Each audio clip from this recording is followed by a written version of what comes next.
Hello students, welcome to my class. Students, आज हम बहुत ही इम्पॉर्टेंट टॉपिक पढ़ने वाले हैं। आज का हमारा टॉपिक है construction of paper and blueprint. यहाँ पे आज हमने प्रश्न पत्र या नील पत्र का निर्माण किस तरह से किया जाता है उस पर बात करनी है। तो स्टूडेंट्स, सबसे पहले मैं आपको ये बताऊंगी कि पेपर बनाने से पहले ब्लूप्रिंट बनाया जाता है। जिस तरह से हम कोई भी घर कंस्ट्रक्ट अपना कराना चाहते हैं, अपना मकान बनाना चाहते हैं, तो सबसे पहले क्या करते हैं, उसका एक नक्शा तैयार करवाते हैं या करते हैं, कुछ भी कह लो। तो हम सबसे पहले उसका नक्शा तैयार करते हैं। अब वो नक्शे से हमें क्या हेल्प हो जाती है, हमें ये पता चल जाता है नक्शे से कि हमने अपना जो हमारा प्लॉट का एरिया है वहाँ पे कहाँ पे बेडरूम बनाना है, कहाँ किचन बनानी है। और इसके साथ ही हमें ये पता चल जाता है कि हमारे जो प्लॉट का साइज़ है उसमें से हमारे बेडरूम का साइज़ क्या रहेगा, हमारे ड्राइंग रूम का साइज़ क्या रहेगा, हमारी किचन का साइज़ क्या रहेगा, और इस तरह से हम उसका क्या करते हैं, कंस्ट्रक्शन करवाते हैं। तो यहाँ पे जब हम प्रश्न पत्र बनाते हैं तो उसके लिए भी हम उसका एक मैप तैयार करते हैं। अब ये मैप ही होता है जो कहलाता है ब्लूप्रिंट या आधार पत्र या नील पत्र। ठीक है, ब्लूप्रिंट इंग्लिश में कहते हैं इसको, हिंदी में इसे कहते हैं आधार पत्र या फिर जिसे हम कहते हैं नील पत्र। ठीक है, ब्लूप्रिंट मतलब नील पत्र, ब्लू का मतलब नीला, है ना। तो यहाँ पे ये जो नील पत्र या ये ब्लूप्रिंट है, ये क्यों बनाया जाता है, ये क्यों इम्पोर्टेंट हो जाता है, क्योंकि इसी के आधार पर हम फिर पेपर बनाते हैं, प्रश्न पत्र बनाते हैं। तो इस दृष्टि से ये बहुत ही इम्पोर्टेंट हो जाता है। अब ये जो ब्लूप्रिंट है ये पहले बनता है और फिर इसी के आधार पर ही प्रश्न पत्र बनता है। ठीक है, ये चीज़ आपको क्लियर होगी। तो स्टूडेंट्स, चाहे आप किसी भी टीचिंग सब्जेक्ट के हैं, आपको ये ब्लूप्रिंट पढ़ना ही होगा। ठीक है, सभी टीचिंग सब्जेक्ट्स के अंदर ये ब्लूप्रिंट लास्ट वाले यूनिट में आपको पढ़ना ही होता है। और दूसरी बात कि आप टीचर बनने जा रहे हैं, चाहे आप किसी भी सब्जेक्ट के बन रहे हैं, तो आप अपने स्टूडेंट्स को पढ़ाएंगे तो मूल्यांकन भी करेंगे, और मूल्यांकन करेंगे तो आपको क्या करना होगा, आपको मूल्यांकन करने के लिए उनके लिए प्रश्न पत्र का निर्माण करना होगा। अब वो प्रश्न पत्र किस आधार पर बनता है, तो वो बनता है ब्लूप्रिंट के आधार पर। मैंने अभी आपको बता दिया कि जिस तरह से मकान का नक्शा उसके लिए यूजफुल है, उसी तरह से प्रश्न पत्र निर्माण करने से पहले हम क्या करते हैं, नील पत्र बनाते हैं, ब्लूप्रिंट बनाते हैं। ठीक है, अब इसकी ये जो हमारा टॉपिक है, दोनों के कंस्ट्रक्शंस की बात की गई है। यहाँ पे प्रश्न पत्र के निर्माण की भी बात की गई है और नील पत्र के निर्माण की भी बात की है। तो क्योंकि मैंने बताया कि प्रश्न पत्र बनाने से पहले नील पत्र या फिर ब्लूप्रिंट बनता है, तो सबसे पहले हम जानकारी हासिल करेंगे ब्लूप्रिंट के बारे में। तो स्टूडेंट्स, यहाँ पे मैंने स्टेप्स लिखे हैं ब्लूप्रिंट तैयार करने के, कौन कौन सी प्रोसेस है या उसकी निर्माण प्रक्रिया क्या है, स्टेप्स क्या हैं। तो यहाँ पे ये कुछ स्टेप्स आपको दिखाई दे रहे होंगे। देखिए, मैं बार बार कह रही हूँ, बहुत ही इंपॉर्टेंट टॉपिक है, तो ध्यान से आप अगर नहीं समझेंगे तो आप पजल हो जाओगे, आपको समझ आएगा ही नहीं। ठीक है, तो यहाँ पे देखो, निर्माण प्रक्रिया जो इसके स्टेप्स हैं उसके अंदर यहाँ पे मैंने कुछ स्टेप्स लिखे हैं। मेन स्टेप्स देखिए आपको दिखाई दे रहे हैं, फर्स्ट और सेकेंड। ये देखिए, ये है इसके सब पॉइंट्स। ठीक है, तो यहाँ पे है प्रिपरेशन ऑफ डिजाइन, डिजाइन तैयार कर रहे हैं हम, प्रिपरेशन ऑफ डिजाइन। फिर मेन बिंदु क्या है, प्रिपरेशन ऑफ ब्लूप्रिंट। तो यहाँ पे ब्लूप्रिंट का डिजाइन तैयार हो रहा है, ब्लूप्रिंट बनाने का काम शुरू नहीं हुआ है। यहाँ पे हम उसका डिजाइन तैयार कर रहे हैं और यहाँ पे हम ब्लूप्रिंट बनाने शुरू कर रहे हैं या प्रिपरेशन कर रहे हैं। ठीक है, प्रिपेयर कर रहे हैं उसको। अब यहाँ पे ये जो डिजाइन प्रिपेयर किया जाता है ब्लूप्रिंट का, तो उसमें ये तीन आपको जो सब पॉइंट्स दिखाई दे रहे हैं उनके बारे में एक एक करके आपको जानना है। देखिए, weightage of marks according to objectives. Objectives क्या होते हैं, शिक्षण उद्देश्य, हिंदी में भी लिखा है, शिक्षण उद्देश्यों के आधार पर अंक भार। अर्थात हम टोटल जितने भी नंबर का बच्चे का पेपर ले रहे हैं, तो वो टोटल नंबर में से हम कितने नंबर किसी एक उद्देश्य को देंगे। शिक्षण उद्देश्य क्या होते हैं, लेसन प्लान आप सभी जानते हो, लेसन प्लान से पहले आप शिक्षण उद्देश्य लिखते हैं, टीचिंग ऑब्जेक्टिव्स जो हैं वो लिखते हैं। तो आपको पता ही है शिक्षण उद्देश्यों के अंतर्गत ज्ञान, अवबोध, ज्ञानोपयोग, कौशल ये सभी आते हैं। तो ये शिक्षण उद्देश्यों के आधार पर हम एक उद्देश्य को कितने मार्क्स देंगे, या जो प्रश्न पत्र बना रहे हैं उसके लिए हम ये नील पत्र बना रहे हैं, ब्लूप्रिंट बना रहे हैं, तो इसमें हम ज्ञान से संबंधित, अवबोध से संबंधित, ज्ञानोपयोग से संबंधित, कौशल से संबंधित कितने कितने प्रश्न डालेंगे ये डिसाइड किया जाएगा यहाँ पे इस पॉइंट के अंतर्गत। Weightage of marks according to objectives, शिक्षण उद्देश्यों के आधार पर अंक भार डिवाइड करेंगे अंकों को। 80 नंबर का पेपर है, 100 नंबर का पेपर है, 50 नंबर का पेपर है, 40 नंबर का पेपर है, तो आप डिसाइड करेंगे कि इसमें प्रत्येक उद्देश्य, प्रत्येक शिक्षण उद्देश्य के खाते में कितने नंबर डाले जाएंगे। ठीक है, चलिए अब दूसरा देखिए, weightage of marks according to the forms of questions. अब आपको पता ही है प्रश्नों के विभिन्न प्रकार मैं आपको पढ़ा चुकी हूँ। प्रश्नों के प्रकार वहां पे आपने देखा है कि प्रश्न बहुत टाइप के होते हैं, मुख्य रूप से 3 टाइप के मौखिक प्रश्न होते हैं, लिखित प्रश्न होते हैं, फिर होते हैं क्रियात्मक प्रश्न या फिर प्रैक्टिकल क्वेश्चन जिसको कहते हैं प्रयोगात्मक प्रश्न। तो यहाँ पे अगर लिखित प्रश्नों की बात करती हूँ तो भी 3 टाइप के, निबंधात्मक भी होते हैं, लघुत्तरात्मक भी होते हैं और वस्तुनिष्ठ भी होते हैं, और फिर आगे इनके टाइप में आपको बता चुकी हूँ। लघुत्तरात्मक वेरी शॉर्ट वाले भी होते हैं, लघुत्तरात्मक भी होते हैं और अति लघुत्तरात्मक भी होते हैं। फिर वस्तुनिष्ठ में तो मैंने काफी सारे प्रकार आपको बता दिए थे। तो यहाँ पे हम देखेंगे कि अंक भार यानी कि वेटेज ऑफ मार्क्स किस आधार पर होगा, according to the form of question. प्रश्नों के विभिन्न प्रकार यानी कितने टाइप के वहां पे हम प्रश्न डालने वाले हैं, कितने निबंधात्मक डालने वाले हैं, कितने लघुत्तरात्मक डालने वाले हैं, कितने वस्तुनिष्ठ डालने वाले हैं, इस चीज का डिसीजन कहाँ लिया जाएगा, यहाँ पे लिया जाएगा। कितने नंबर का निबंधात्मक होगा टोटल में से, वही बात 80 का है, 100 का है, 50 का है, 40 का, जितने का भी आप एग्जाम पेपर बना रहे हैं, तो उसमें से आप कितने क्वेश्चन निबंधात्मक डालोगे, कितने नंबर के, कितने नंबर के आप उसमें लघुत्तरात्मक डालोगे, कितने नंबर के वस्तुनिष्ठ डालोगे, ये कहाँ डिसाइड होगा, ये डिसाइड होगा यहाँ पे weightage of marks according to the forms of question के अंतर्गत। अब यहाँ पे देखिए third, weightage of marks according to the content या फिर यूनिट्स। कंटेंट या यूनिट्स मतलब विषय वस्तु या फिर इकाई, पाठ्य वस्तु या विषय वस्तु या इकाई के आधार पर अंक भार। अब किस यूनिट में से आप कितने नंबर का पेपर डालोगे ये आप डिसाइड करोगे यहाँ पे। ठीक है, इस टेबल के अंदर। अब मैंने ये वर्ड बोला इस टेबल के अंदर, तो आपको ये समझ आना चाहिए कि ये 3 टेबल्स बनती हैं। ठीक है, ये जो प्रिपरेशन ऑफ डिजाइन है उसके अंतर्गत ये 3 चीजें आती हैं और प्रत्येक की हम टेबल बनाएंगे। अभी मैं आपको बना करके एक ब्लूप्रिंट दिखाऊंगी। अब हम क्या करेंगे, ये 3 टेबल्स बनेगी यहाँ पे और उसके बाद हम ब्लूप्रिंट बना सकते हैं। पहले ये 3 टेबल बनती हैं, ये डिसाइड होता है जो यहाँ पे लिखा हुआ है कि शिक्षण उद्देश्यों के आधार पर हम अंकों को डिवाइड करेंगे, फिर हम प्रश्नों के विभिन्न प्रकारों के आधार पर डिवाइड करेंगे अंकों को, फिर हम इकाई के आधार पर या पाठ्य वस्तु या यूनिट के आधार पर अंकों को डिवाइड करेंगे। ये 3 टेबल्स बनाएंगे हम पहले। ये 3 टेबल बनने के बाद फिर ब्लूप्रिंट बनता है। ठीक है, और स्टूडेंट मैं आपको बता दूं कि एक क्लास के अंदर ये कंप्लीट नहीं होगा। ठीक है, एक क्लास के अंदर ये कंप्लीट नहीं हो सकता, कंप्लीटली आपको नहीं सिखाया जा सकता। तो ये 2 पार्ट में आपके पास आएगी ये क्लास। ठीक है, आज पार्ट 1 है तो कल जो है इसका पार्ट 2 आएगा, तो आप दोनों को देखेंगे तभी आपको ये ब्लूप्रिंट समझ में आ पाएगा।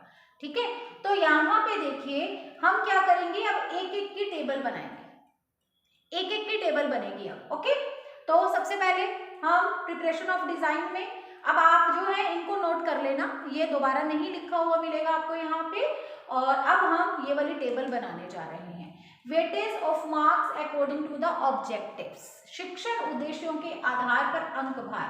तो इसमें कौन सी टेबल बनेगी, कैसे बनेगी, ये अब आप मेरे साथ देखेंगे।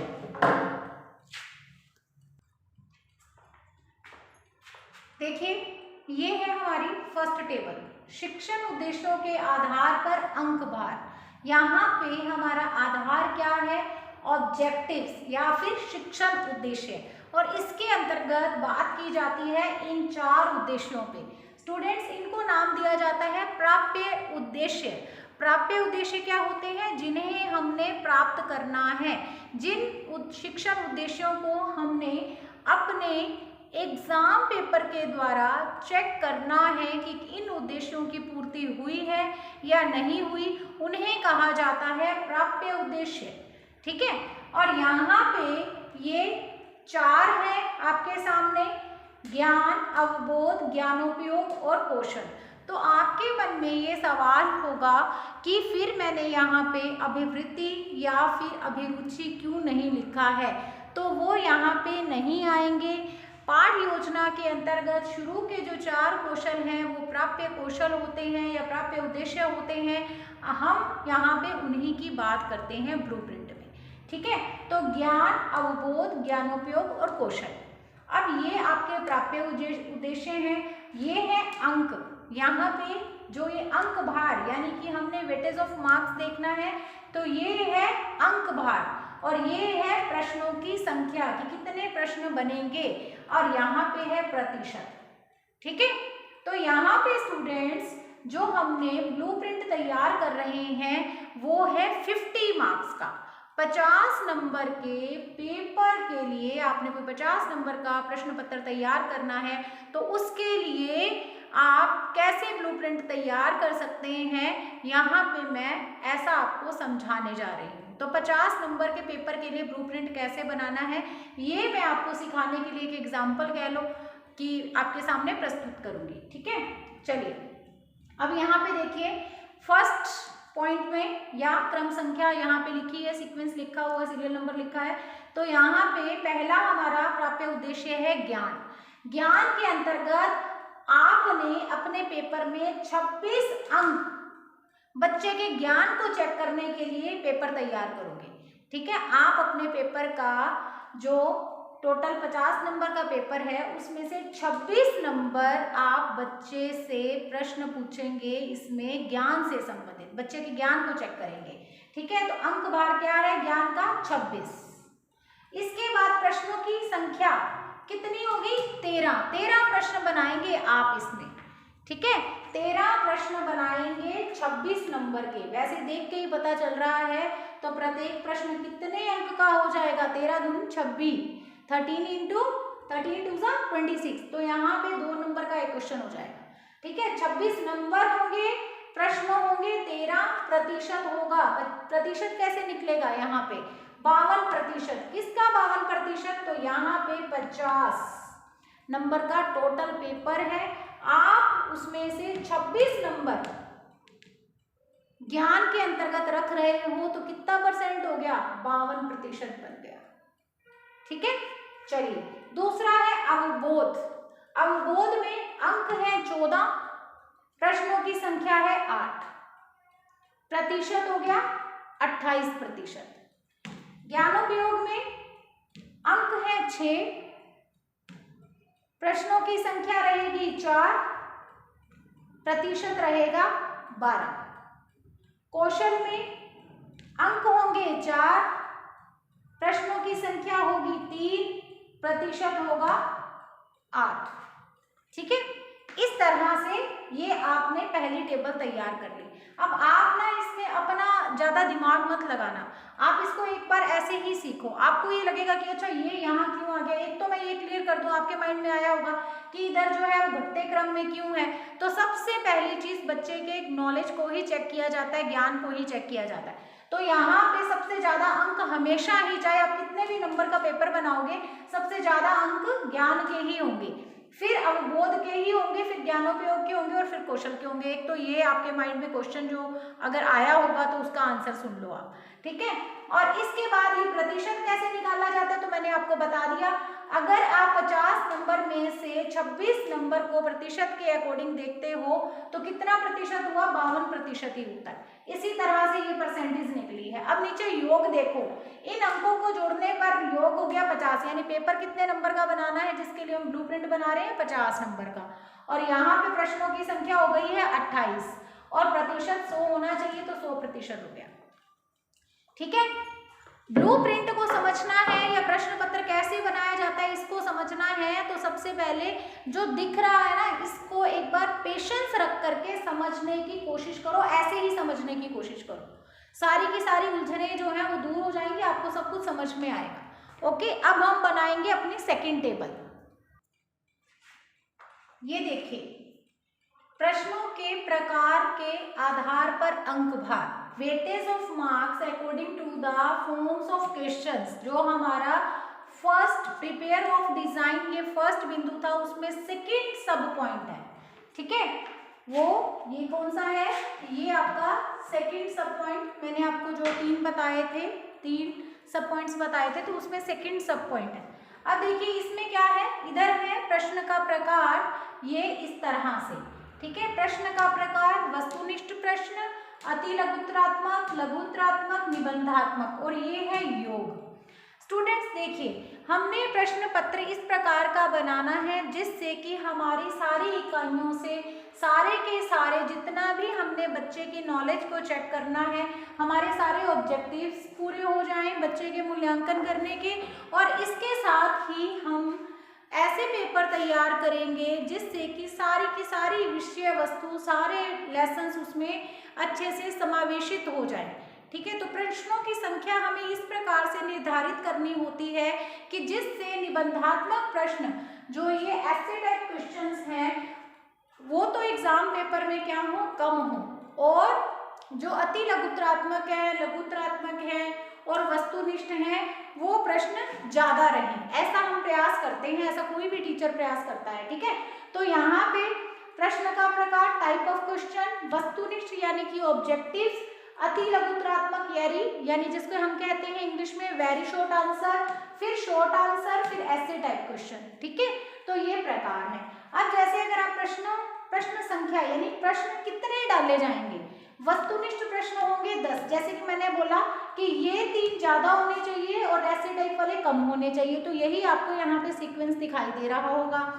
प्रश्न संख्या वस्तुनिष्ठ की कितनी होगी, 10, अति लघुत्तरात्मक कितने होंगे, 5, लघुत्तरात्मक कितने होंगे, 10, निबंधात्मक कितने होंगे, 3, और देखो यहाँ पे इनका योग किया गया है, 10 और 5 15 और 10 25 और 3 28। ठीक है, 28 यहाँ पे हमारे प्रश्न होंगे, कुल 28 प्रश्न होंगे। ठीक है, बार बार बता रही हूँ। अब क्या करो, आपके पास आपने इससे पहले वाली जो टेबल बनाई है मेरे साथ, जो आपने कॉपी की होगी, उसमें चेक कर लो, जो प्रश्नों की संख्या वाला कॉलम था उसमें 28 आपके टोटल आ रहा होगा, नीचे लास्ट में योग चेक कर सकते हो आप उसको, अच्छी तरह से आपको समझ में आ जाएगा, चेक कर लो। वहां पे आपके पास इससे पहले वाली भी टेबल है, तो आप क्या करें, उसको एक बार चेक कर लें, उसमें भी इतना ही लिखा होगा, 28 ही आ रहा होगा, और ये भी टोटल क्या आ रहा है, 28 ही आ रहा है। तो इसका मतलब क्या होता है, एक टेबल दूसरी टेबल के साथ रिलेवेंट होती है, ये चीज समझ में आ गई होगी। ठीक है, अब देखो प्रत्येक प्रश्न के अंक, वस्तुनिष्ठ प्रश्न कितने नंबर का होगा, 1 नंबर का, अति लघुत्तरात्मक होगा 1 नंबर का, लघुत्तरात्मक होगा 2 नंबर का, फिर निबंधात्मक रखा जाएगा 5 नंबर का। ठीक है, उसके बाद देखिए कुल अंक भार, कुल अंक भार यानी कि पेपर के अंदर क्या होगा, 10 जो है 10 नंबर के क्वेश्चन होंगे वस्तुनिष्ठ, कुल अंक भार 10 नंबर के वस्तुनिष्ठ प्रश्न होंगे, 50 नंबर का पेपर है हमारा, तो 10 नंबर के वस्तुनिष्ठ प्रश्न होंगे, 5 नंबर के अति लघुत्तरात्मक वेरी शॉर्ट वाले क्वेश्चन आंसर होंगे, फिर यहाँ पे 20 नंबर के लघुत्तरात्मक प्रश्न डालेंगे हम, और 15 नंबर के हम डालेंगे निबंधात्मक प्रश्न। ठीक है, और योग हो जाएगा 50, देख लो 50 ही होना चाहिए, पेपर हमारा 50 नंबर का ही है, पहले ही बता चुके हैं आपको। ठीक है, और ये देख लो 10 × 1 10, ऐसे भी तो निकल रहा है। प्रश्न है 10, प्रत्येक प्रश्न 1 नंबर का 10, प्रश्न है 5, प्रत्येक प्रश्न 1 नंबर का 5, प्रश्न है 10, प्रत्येक क्वेश्चन 2 नंबर का 20, प्रश्न है 3, प्रत्येक प्रश्न है 5 नंबर का, तो 5 दिए 15, ठीक है। तो इस तरह से 50 नंबर का ये पेपर। अब प्रतिशत की बात करते हैं, प्रतिशत अंक भार 20%, ठीक है। अब ये 20% कैसे निकला? 50 नंबर का हमारा पेपर है, 50 में से जब हम बात करते हैं यहाँ पे 10 नंबर की, तो इसका मतलब क्या हुआ? 20%। इसी तरह से 50 में से 5% का मतलब 10, 5 नंबर का मतलब 10%। इसी तरह से 50 में से 20 का मतलब 40%, 50 में से 15 नंबर का मतलब 30%, ठीक है। अब यहाँ पे है उत्तर सीमा शब्दों में, तो वस्तुनिष्ठ जो प्रश्न होंगे उसका उत्तर कैसा होगा? अपेक्षित उत्तर आएगा। अति लघुत्तरात्मक का 1 से 10 शब्दों में, लघुत्तरात्मक का 11 से 50 शब्दों में, और निबंधात्मक का 50 से 100 शब्दों में, ठीक है। तो इस तरह से ये आपके पास हो गई है दूसरी table, weightage of marks according to the form of questions. अब हम बढ़ेंगे तीसरी टेबल की ओर। तीसरी वीडियो में स्टूडेंट्स देखिए, तीसरी वीडियो नहीं, सॉरी, तीसरी टेबल बोल दिया मैंने, है ना। तीसरी टेबल में हमने बात करनी है weightage of marks according to the content या यूनिट्स के अकॉर्डिंग। देखिए, हमने पेपर तैयार करना है, प्रश्न पत्र तैयार करना है, उसके लिए हम नील पत्र का निर्माण कर रहे हैं यहाँ पे। तो हमने कोशिश करनी है कि जितनी भी यूनिट्स हमने सिलेबस में बच्चे को कराई है सिलेबस के अकॉर्डिंग, उन सारी यूनिट में से क्वेश्चंस आ जाएं पेपर के अंदर। ये प्रयास हमारा रहता है या किसी भी शिक्षक का रहता है। तो इस आधार पर हम बात करते हैं यहाँ पे किसकी, यहाँ पे हम डिजाइन करेंगे, यानी मार्क्स की वेटेज को देखेंगे किस आधार पर। तो यहाँ पे हमारा आधार रहेगा अकॉर्डिंग टू कंटेंट या फिर यूनिट्स के आधार पर। तो जब मैंने आपको स्टार्टिंग में 3 सब पॉइंट बताए हैं, 2 सब पॉइंट से रिलेटेड मैंने आपको टेबल यहाँ पे समझा दी है। ये है आपकी तीसरी टेबल, ठीक है। अब देखिए, इसमें क्रम संख्या लिखी हुई है, इकाई यूनिट्स बताई हुई है, अंक है ये है प्रतिशत। अब यहाँ पे देखिए, यहाँ पे ये आपकी इकाई है, ABCDE, ये नाम दे दिया है मैंने इनको। तो यहाँ पे देखिए, A यूनिट में से कितने मार्क्स के क्वेश्चन बनाने हैं? 8 नंबर के, 8 मार्क्स के, 8 मार्क्स के। B में से 14, C में से 9 मार्क्स के क्वेश्चन बनेंगे और यह पेपर आएगा 9 नंबर का। D में से 6 नंबर का पेपर तैयार करना है। E में से 13 नंबर का पेपर तैयार करना है। और फिर से वही हमारा जो पेपर है वो कितने मार्क्स का है? टोटल मार्क्स कितने हैं? तो 50। तो ये देखो, इनको जोड़ लो, 8, 14, 9, 6, 13, टोटल 50 हो गए, 50 मार्क्स। प्रतिशत की बात करें तो यहाँ पे 50 नंबर का टोटल पेपर है। इकाई A में से 50 में से अगर 8 नंबर का पेपर आता है तो कितने परसेंट होता है? 16%। इसी तरह से 50 में से इकाई B में से 14 नंबर का क्वेश्चन आता है, कितने प्रतिशत? 28%। 50 नंबर के पेपर में से इकाई C में से यूनिट 3 C में से 9 नंबर का क्वेश्चन आता है, 9 नंबर का पेपर आता है, 18%। 50 में से D यूनिट में से 6 नंबर का क्वेश्चन आता है या पेपर आता है 6 मार्क्स का, प्रतिशत हो गया 12%। 50 नंबर के टोटल पेपर में से E यूनिट में से 13 नंबर का पेपर आ रहा है, प्रतिशत हो गया 26%। जोड़ लो, 100% हो जाएगा, ठीक है। तो इस तरह से ये तीसरी टेबल भी मैंने आपको बता दी। तो स्टूडेंट, स्टार्टिंग में जैसे मैंने आपको बताया कि एक ही पार्ट के अंदर, केवल एक ही क्लास के अंदर ब्लूप्रिंट को पूरी तरह से समझा नहीं जा सकता है। 3 जो सब पॉइंट्स थे उनमें से जो टेबल बननी थी वो मैंने आपको बता दी है। अब जो मैंने मेन आपको सेकंड पॉइंट बताया था, प्रिपरेशन ऑफ डिजाइन के बाद प्रिपरेशन ऑफ ब्लूप्रिंट, यानी जो दूसरा बिंदु है ना, उस पे काम होगा हमारे नेक्स्ट पार्ट के अंदर, नेक्स्ट क्लास के अंदर मैं आपको बताऊंगी कि किस तरह से ब्लूप्रिंट बनता है। अब जो ब्लूप्रिंट बनेगा ना, उसमें ये जो 3 टेबल मैंने आपको करवाई हैं, इन तीनों टेबल का आपको यूज करना है, ठीक है। जहां तक मैंने आज आपको समझाया है, उम्मीद करती हूँ ये आपको समझ में भी आ गया होगा। एक बार फिर से आप इन टेबल्स को देख लीजिएगा और इससे आगे का काम क्या है, इससे आगे ब्लूप्रिंट में क्या किया जाता है, वो मैं आपको बताऊंगी नेक्स्ट क्लास में, नेक्स्ट वीडियो में। तो आपने क्या करना है, इसको बस समझना है अच्छी तरह से, ठीक है, आपके सारे प्रश्न जो भी आपके दिमाग में है उनका उत्तर इन टेबल से ही निकलेगा।